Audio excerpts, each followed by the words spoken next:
And I know that there's a lot of controversy over your stance towards Syria. Do you believe that the U.S. should stop engagement militarily in Syria? And what would be your posture as president toward Bashar al-Assad?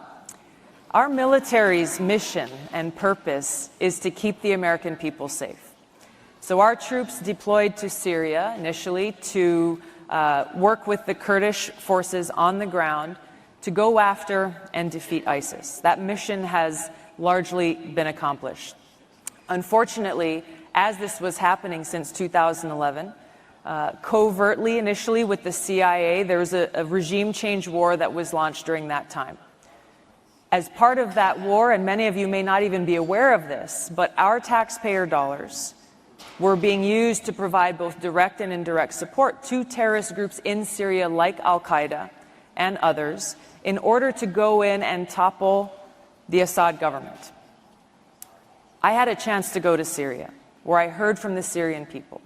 I heard from religious leaders who pleaded and begged for the United States to stop this support because they knew, whether there were some who supported their Assad government, others wanted to see him go, they knew that if the United States and other countries were successful in this regime change war, the most powerful force on the ground would fill that vacuum.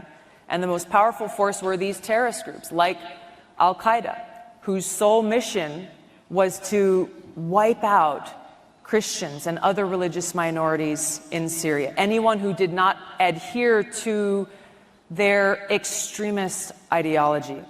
So this is the reality that we face. There are, unfortunately, a lot of bad people in the world, some of them dictators and leaders of these other countries. The United States cannot continue to be in a position thinking that we can be the policemen of the world, spending trillions of taxpayer dollars coming out of our pockets, coming out of our communities, to go and launch these wars that we've seen in Iraq and Libya and Syria have caused so much suffering, taken countless lives. This cost is something that we cannot accept. We need to end these regime change wars, end this new Cold War and nuclear arms race we are in, and bring the trillions of dollars that we are spending on these wars and these weapons and invest them in our people, in our communities, by doing things like providing health care for all, by making sure we get a quality education for our kids, by making sure we're fixing the broken infrastructure in this country, by actually investing in our future.